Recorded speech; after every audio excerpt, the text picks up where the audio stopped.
बिस्मिल्लाहिर्रहमानिर्रहीम, अस्सलाम वालेकुम। हेलो एवरीबॉडी, कैसे हैं आप? उम्मीद है आप सब खैर खैरियत से होंगे, अपने अपने घरों में खुश खुरम होंगे। अल्लाह ताला आप सबको अपने सम्मान में रखे, आमीन सुम्मा आमीन। मुझे भी अपनी दुआ में याद रखिएगा। Welcome back once again in Nisa cuisine and blogs.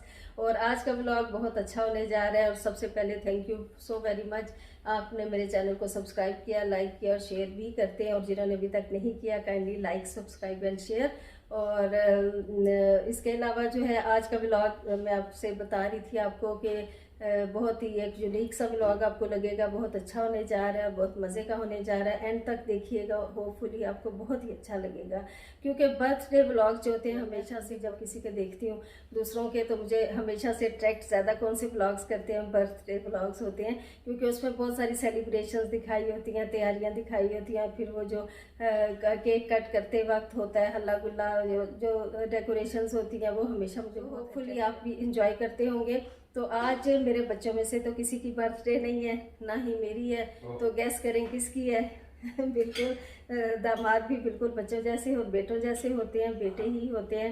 और ख़ास तौर पे जो मतलब अब मैं कह नहीं सकती था, लेकिन ये कि मेरी बहुत प्यारी एक बहन, छोटी समझ लें, कज़न का बेटा है मेरा दामाद। और बहुत प्यारा है हम सबको, हमारी पूरी फैमिली को। और ख़ास तौर पे मुझे वो कहता भी मामा है, और इनफैक्ट है भी मेरा बेटा ही, बेटों की तरह। और उसका बर्थडे सेलिब्रेट करने जा रही हूँ आज। और फर्स्ट टाइम आपको पता चला होगा कि मेरा कोई सन इन लॉ भी है। तो इस व्लॉग के ज़रिए आपसे बहुत ज़्यादा अच्छी है। तो लॉन्ग डिस्टेंस ये बर्थडे सेलिब्रेशन जो है, वैसे भी अगर एक कंट्री में भी हो आजकल, तो वैसे भी यहाँ पे अलाउड नहीं है कि ज़्यादा वो कर सकते हैं सेलिब्रेशन इस तरह इकट्ठा के। लॉकडाउन चल रहा है यूके में, आप सबको पता ही है। तो चलते हैं फिर पूरा जो मेरा बर्थडे ब्लॉग होता है ना, चाहे मेरा हो, अपना बच्चों का हो, या मेरे बहुआ दामाद का, तो मेरी यही कोशिश होती है कि मैं शुरू से आखिर तक जितनी भी प्रेपरेशन कर रही होती हूँ, खाना बना रही होती हूँ, केक खुद ही बनाती हूँ घर में जैसे भी बने, लेकिन घर का ही केक अच्छा लगता है। तो जो तैयारी भी मैं कर रही होती हूँ सारी आपसे शेयर करती हूँ, थोड़ा थोड़ा सारे क्लिप्स डालती हूँ। तो आज का ब्लॉग भी होपफुली आपको बहुत पसंद आएगा। तो चलते हैं, इसमें सारी प्रेपरेशन भी आपको दिखाई है। और उसके बाद केक कट करेंगे, सेलिब्रेशन करेंगे दूर बैठ के फ़ोन के ऊपर ही। और मेरे साथ रहिएगा, तो देखिएगा एंड तक blog. Thank you so much. बिस्मिल्लाहिर्रहमानिर्रहीम करके स्टार्ट करते हैं जी। आज का स्पेशल केक जो मैं अपने सन इन लॉ यानी अपने दामाद के लिए बना रही हूँ, बनाने लगी हूँ। वो हमारे साथ तो नहीं है, लेकिन यह है कि आज हम इंशाल्लाह उसकी बर्थडे बहुत अच्छे तरीके से सेलिब्रेट करेंगे। मेरे साथ रहिएगा, बहुत मज़ा आने वाला है आपको। तो सबसे पहले इंग्रेडिएंट्स दिखा देती हूँ। आप बहुत ही स्पेशल केक एक बनने जा रहा है, वो है जी कैरेट केक। आपको नज़र आ रही होगी गाजर, यहाँ पे कैरेट केक बनेगा। उसके लिए मैंने एक गाजर लिया है, क्योंकि 1 कप मुझे चाहिए होगा ऑल पर्पज़ फ्लावर। और उसमें जाएगा ऑयल, आप बटर भी डाल सकते हैं। इसमें 1/4 कप जो है, यानी 1/4 कप इसमें जाएगा ऑयल। और इसमें जाएगी जी चीनी 1/2 कप। और थोड़ा सा दूध हमें चाहिए होगा, अगर हम कंसिस्टेंसी इसकी देखेंगे। और रूम टेम्परेचर पे होना चाहिए दूध को, ठंडा नहीं होना चाहिए। तो अगर देखेंगे कि इसमें ऐड ऑन करना होगा तो फिर हम कर लेंगे। इसके अलावा हमें चाहिए होगा वनीला एक्सट्रैक्ट, वनीला एसेंस और बेकिंग पाउडर। और उसके अलावा कैरेट एक ही मैंने लिए, क्योंकि काफ़ी बड़ी है, इसको मैं क्रश कर लूँगी, यानी वो ग्रेट कर लूँगी। और 3 अंडे हैं मेरे पास। ये एग्स आप देख रहे होंगे, टिप दे रही हूँ आपको। अगर आपको जल्दी केक बनाना है तो आप रूम टेम्परेचर पे इन्हें लाने के लिए नॉर्मल टैप वाटर में थोड़ी देर रख दीजिए, रूम टेम्परेचर पे आ जाएंगे ये। तो इसके साथ इसको मैं डेकोरेट करूँगी बटर क्रीम के साथ। उसके इंग्रेडिएंट्स बाद में बताऊँगी ताकि मिक्सअप ना हो जाए। तो चलिए अपना सबसे पहले काम करते हैं, अपनी गाजर को कश कर लेते हैं और उसके बाद स्टार्ट करते हैं अपना आज की रेसिपी को। बहुत इजी, बहुत ही हेल्दी, और इस मौसम के लिहाज से बहुत अच्छा है, क्योंकि गाजरें तो आ गई हैं ना ऑलमोस्ट। यहाँ तो रहती हैं सारा साल, लेकिन सीज़न के लिहाज से भी सर्दियों में गाजर होती है, तो इसलिए गाजरें तो आ चुकी हैं। किसी तरह भी से कर सकते हैं आप कश, ये इस तरह कर सकते हैं। ये देखिएगा बड़े अच्छे तरीके से हो जाएंगी, इस तरह भी हो जाती हैं। एक और तरीका ये आपको दिखा देती हूँ। यार ग्रेडर तो वैसे भी वो उसमें भी होता है, जो आपका फूड फैक्ट्री है। और इस तरह करके ये इस तरह का एक आप लेने, उससे भी कश कर सकती हैं आप, यानी जितना भी आपको करना हो। तो मैं फ़िलहाल, मुझे ये वाली इस तरह की चाहिए गाजरें, इस तरह का, तो इसलिए मैं इसके साथ कश कर रही हूँ।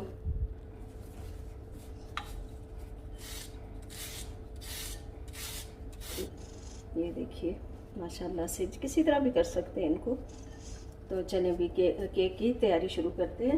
अब हम इसको साइड पे कर देते हैं। पहले जो करने वाला काम है वो करते हैं। सबसे पहले आपने पैन को रेडी कर देना जिसमें आपने बनाना है। देखिए कितने मिन्नू सा प्यारा सा केक मैं बनाने लगी हूँ, क्योंकि ऑलमोस्ट फिर बच जाता है, खाता कोई नहीं, तो आज मैंने कहा इसमें बनाती हूँ। और केक खा खा के तो शायद बच्चे फेडअप हो चुके हैं, है ना। ऐसे ही है, मैं बनाती भी बहुत हूँ। और मेरे अलावा मतलब मैं खाती हूँ बहुत शौक से केक, और मेरे जो बच्चे हैं ना उनमें से 2, लेकिन 2 नहीं खाते शौक। ये इस तरह करके ग्रीस का तो आपको पता है कैसे करना है। इसको बटर के साथ करेंगे, या आप वो लाइनिंग भी इसकी कर सकते हैं बटर पेपर के साथ। मैंने कहा आज इस तरह कर लेती हूँ। और थोड़ा सा इसमें स्प्रिंकल करेंगे ये मैदे को, और मैदे को इस तरह हमने कर लेना है चारों तरफ। ये एक तरीका सिखा, मैंने कहा ये भी चले कर लेते हैं आज। अंडा तोड़ के डालते हैं इसमें, क्योंकि यही तरीका होता है अंडा डालने का केक में कि ख़राब ना हो कोई।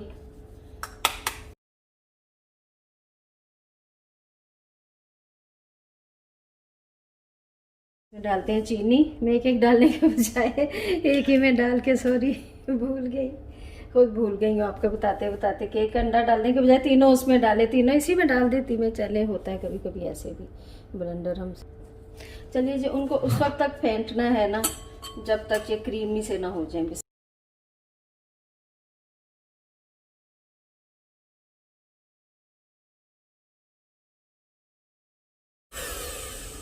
ये देखिएगा इतनी कंसिस्टेंसी होनी चाहिए इसके, ऑलमोस्ट डबल हो चुका है। अगर आप बटर यूज़ कर रहे हैं तो पहले इसको बटर कर लीजिए। बटर में बटर और चीनी को कीजिएगा, उसके बाद डालिए वनीला एसेंस डालेंगे थोड़ा सा अपने अकॉर्डिंग टू टेस्ट। 1 टीस्पून डाल दीजिए, अच्छा ही लगता है, गलत तो ख़राब नहीं लगता ये। और इसमें ऑयल डाल देंगे हम।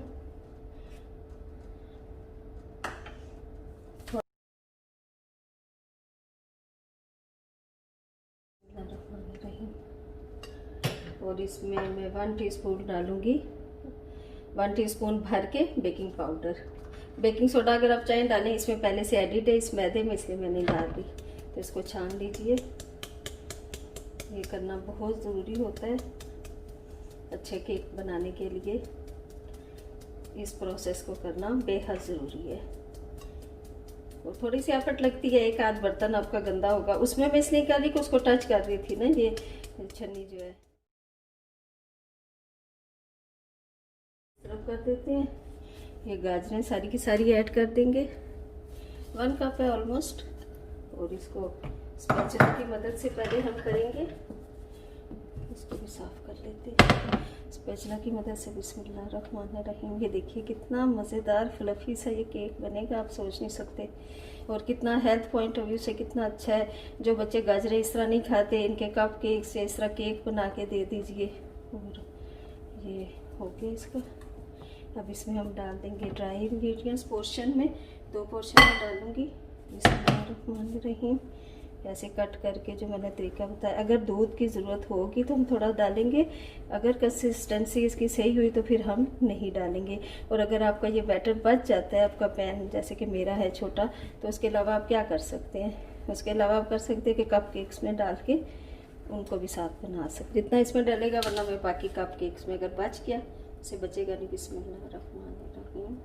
देख लेंगे हमारा पैन कितना बड़ा है जी। बस ओवन प्री हीट हुआ हुआ, इस तरह टैप कीजिए ताकि एयर पास हो जाए, बबल ना बने इसमें। और फिर दूसरी रेसिपी की तरफ आते हैं हम। ये कैसे कहते हैं, चिकन मलाई बोटी, थोड़े से क्यूब्स में कटा हुआ चिकन है मेरे पास, 200 ग्राम है तकरीबन। इसमें मैं सारे इंग्रेडिएंट्स क्या क्या डालती हूँ आप देखिएगा और मुझे बताइएगा, मेरी रेसिपी से ज़रूर बनाएगा। इसमें मैं ड्राई जिंजर पाउडर यानी अदरक नहीं डाल रही वैसे, और लहसुन पाउडर डाल रही हूँ, गार्लिक पाउडर। इसमें थोड़ी सी हर्ब्स भी और बाकी के इंग्रेडिएंट्स डालती जाऊँगी। आप देखिए जाइए किस तरह लगता है आपको। मेरी रेसिपी से ज़रूर बनाइएगा, बहुत मज़े का यमी बनेगा। स्क्यूवर्स पे लगा के इसे ग्रिल करूँगी या पैन में बनाऊँगी। तो चलते हैं, स्टार्ट करते हैं। देखिएगा सबसे पहले इसमें डाल देते हैं हम ड्राई इंग्रेडिएंट सारे के सारे। लहसुन पाउडर, इसमें से ये स्पून हम ले लेते हैं फिलहाल। इसमें थोड़ी सी हर्ब्स भी शामिल है।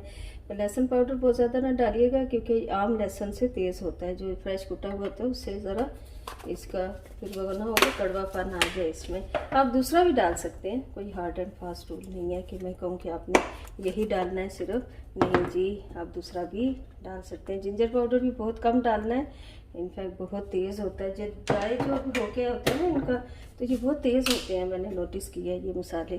थोड़ा सा इसमें हम डाल लेंगे भुना कुटा धनिया ज़ीरा, और थोड़ी सी हम इसमें डाल देंगे ब्लैक पेपर।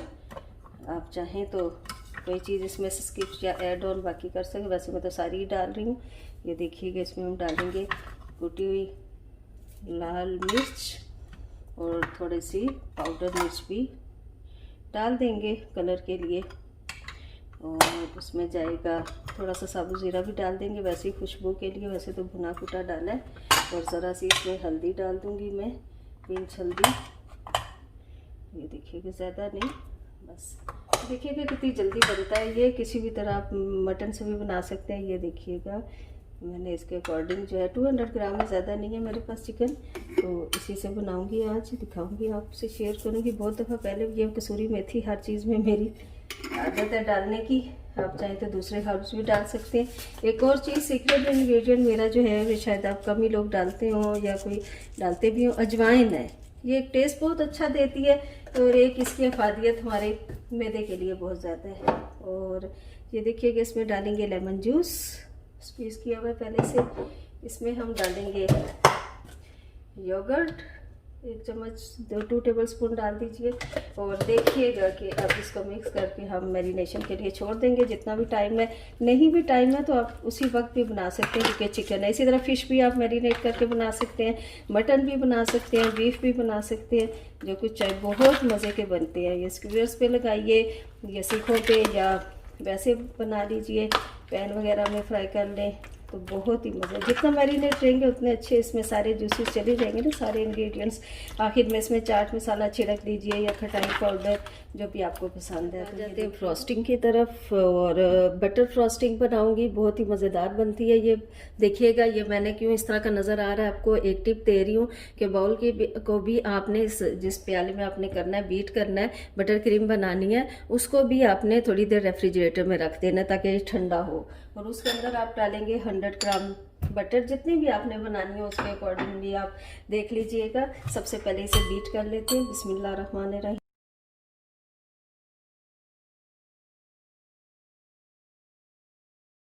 इस स्टेज पे आप डाल दीजिए आइसिंग शुगर, इसमें तकरीबन ये 1/2 कप बीट कर लेते हैं। फ्रॉस्टिंग रेडी हो चुकी है तकरीबन ऑलमोस्ट। इसको ज़्यादा जब पीक्स इसके बनने लगे तो उस वक्त छोड़ देना चाहिए, उसके बाद दोबारा से इसलिए रेफ्रिजरेटर में रखना ज़रूरी है ताकि जितनी ये हार्ड होगी उतना अच्छा डेकोरेट होगा। और केक भी ठंडा होना चाहिए, बिल्कुल कूल डाउन होना चाहिए। इस तरह मैं करके इसकी सारी कवर कर लूँगी इस फ्रॉस्टिंग से, और फिर जो भी डेकोरेशन जिस तरह की भी आपने करनी हो कर लीजिएगा। और इसके बाद आ जाते हैं जी अपने वेजिटेबल पुलाव की प्रेपरेशन की तरफ। तो इतनी जल्दी काम होने लगे तो क्या ही बात है जी, जैसे वीडियो में हो रहा है, लेकिन इसको टाइम तो लगता है, आपको पता ही है। ये हाइपर लैप्स में मैंने कर दिया था इसलिए कि ज़्यादा लंबी ना हो जाए वीडियो और आप बोर ना हो जाएं। और अब बताइएगा ज़रूर कि कैसा लगा आपको मेरा आज का ये व्लॉग। और जो पहली बार देख रहे हैं, जिन्होंने अभी तक सब्सक्राइब नहीं किया मेरे चैनल को, तो काइंडली ज़रूर सब्सक्राइब कर लीजिए, और काइंडली वो बेल आइकन को भी ज़रूर हिट कर दिया कीजिए ताकि आपको मेरी हर नई आने वाली वीडियो की नोटिफिकेशन सबसे पहले आपको मिलती रहे और आपको पता चलता रहे कि मैं क्या क्या बना रही हूँ। और दूसरी बात यह है कि लाइक ज़रूर किया कीजिए, लाइक्स कुछ कर दिया कोई बात नहीं, एक थम्स अप होता है तो उससे अगले का दिल बड़ा हो जाता है। तो ये देखिए कितना यम्मी सा हमारा वेजिटेबल रह जाती है। हमारी चिकन ग्रिल पे बनाऊंगी इसे, ग्रिल्ड चिकन मलाई बोटी है, और बहुत ही कम, देखिए कितना थोड़ा सा ऑयल गया है, कोई डीप फ्राइंग नहीं होगी, कुछ नहीं होगा।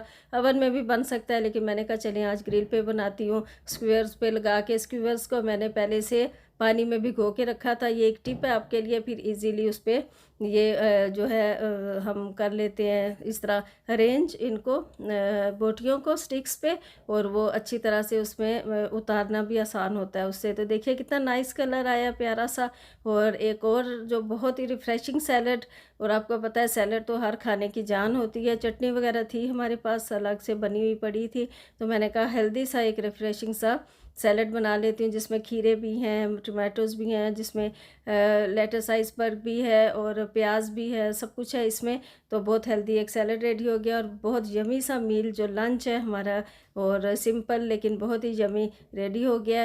और जल्दी में इतना ही मैं बना सकती थी और दिन इतने छोटे हो गए पता भी नहीं चलता टाइम का। और ये देखिए खूबसूरत कलर आया, और टेस्ट में भी बहुत अच्छा था। और आपने देखा मैंने घर के ही मसालों से, ये कोई बाज़ारी मसाला नहीं डाला उस तरह, यानी पैकेट वाला जो घर में अवेलेबल थे सारे मसाले वो डाले। और अजवाइन ने जो टेस्ट बनाया था ना, तो उसकी तो क्या ही बात थी। तो ये देखिए केक कट करने का टाइम आ गया, और केक देखिए कितना खूबसूरत सा मिन्नू सा केक है, लेकिन बहुत ही माशाल्लाह टेस्टी बना था। और डेकोरेशन भी इसकी मैंने जिस तरह की थी बहुत, क्योंकि लड़के की बर्थडे है तो लड़के की बर्थ के डे के लिए तो थोड़ी सिंपल ही होती है। और मैं ये अपने सन इन लॉ को कह रही हूँ हैप्पी बर्थडे, क्योंकि लॉन्ग डिस्टेंस ये है बर्थडे। अल्लाह उसको सेहत तंदुरुस्ती के साथ लंबी ज़िंदगी अता फरमाए, कामयाबियाँ अता फरमाए। और क्योंकि आजकल तो वैसे भी लॉकडाउन चल रहा है यूके में, तो दूर से ही होता है बर्थडेज वगैरह। इवन के घर में भी ज़्यादा लोगों को अलाउड नहीं है इकट्ठे होना। तो बाहर जो आपको पटाखों की आवाज़ अगर आ रही है आपको, तो ये यहाँ पे दिवाली चल रही है, उनके पटाखों की आवाज़ें हैं, तो उसके लिए एक्सक्यूज़ कीजिएगा अगर आपको डिस्टर्ब करें। लेकिन ये है कि हर किसी का अपना यहाँ पे आज़ादी से मना सकता है, इस मुल्क की ये खूबी है।